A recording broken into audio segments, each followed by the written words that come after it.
नमस्कार, मैं हूं एम हसीन। परम नागरिक के इस खास कार्यक्रम में आपका स्वागत है।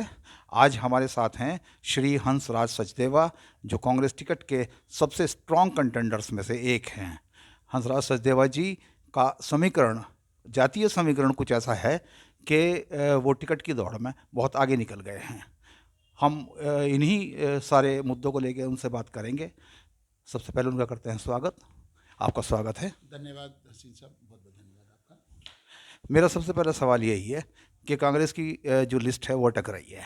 आप क्या महसूस कर रहे हैं फिलहाल? आ, जैसे अभी आपने बताया कि 53 लोगों की लिस्ट नाम डिक्लेयर हो गए हैं, 17 उसमें से पेंडिंग चल रहे हैं, और जो लिस्ट अटकी हुई है इसका कारण तो मुझे ऐसा लग रहा है जितने भी कैंडिडेट हैं जो मांग रहे हैं वो लगता है मुझे सारे के सारे जीतने वाले हैं, ऐसा प्रतीत होता है। तो नंबर 19-20 का ही फ़र्क आ रहा है, उसमें से उन्हें सिलेक्शन करने में मुझे लग रहा है कोई दिक्कत आ रही है। उम्मीद करते हैं कि कल तक ये भी क्लियर हो जाएंगे सब नाम। आपकी अपनी स्थिति क्या है? आपकी जो एंजाइटी लेवल है वो क्या है इस चीज़ को लेके? नहीं, एंग्जाइटी लेवल मुझे ऐसा कोई नहीं एंग्जाइटी है। मेरा भी महत्वाकांक्षा तो मेरी भी है कि मुझे टिकट मिले, और नहीं भी मिलेगा तब भी मैं जिस कैंडिडेट को भी टिकट मिलेगा मैं उसके साथ अपना तन मन धन के साथ उसके साथ बिल्कुल साथ खड़ा नजर आऊँगा। बीजेपी ने 4 दिन पहले लिस्ट अनाउंस कर दी है। कांग्रेस अभी इस मामले में अटकी हुई है, कुछ सीटों पर तो अटकी हुई है, क्योंकि जिन 53 सीट्स की आपने बात की है वो भी आधिकारिक रूप से अभी पार्टी ने जारी नहीं की। तो ऐसे में आप सत्ता का द्वार देखने वाले हैं, आप सत्ता के दावेदार हैं।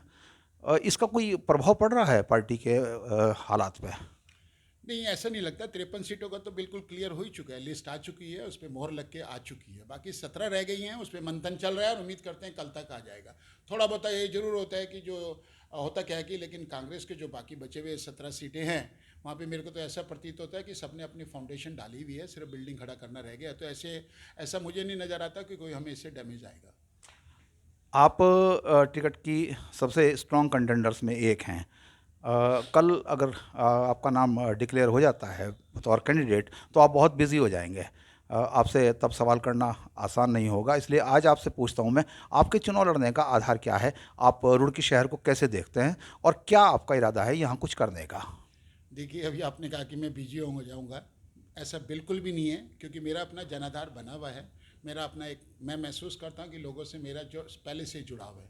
जहाँ तक आपने कहा कि रुड़की के अंदर कि आप क्या सोचते हैं, मैं ये कहना चाहूँगा कि हो क्या रहा है कि अब तक जो मैंने पहले प्रतिनिधि देखे हैं वो सिर्फ सड़क और खड़ंजे के अलावा ऊँची कोई सोच ही नहीं रहे हैं।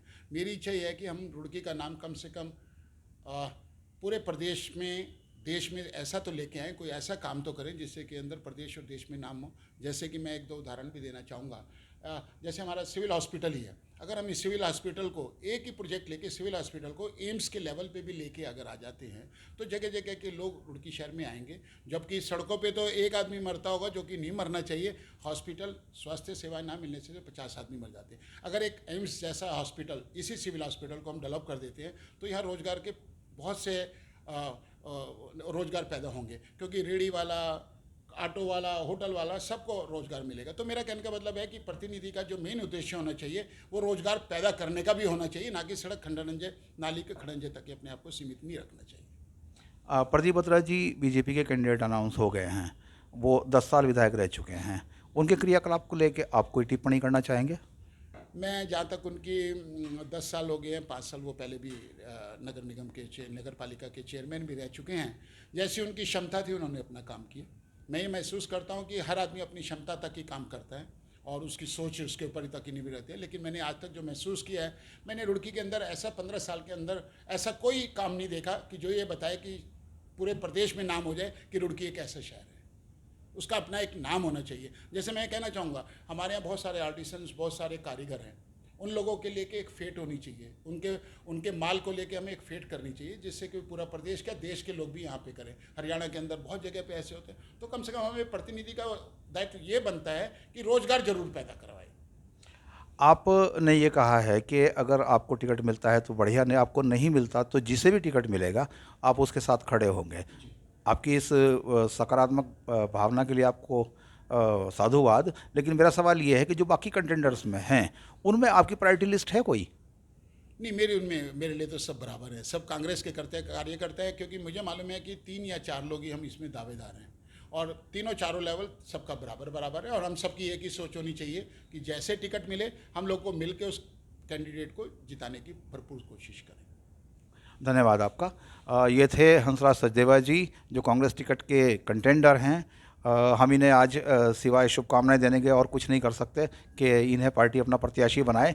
कल ये प्रत्याशी बन के अगर हमारे सामने आते हैं तो कल इनसे कुछ और नए सवाल पूछेंगे। इसके अलावा और लोगों से भी हम सवाल पूछते रहेंगे। तब तक हमारे साथ बने रहिए। धन्यवाद।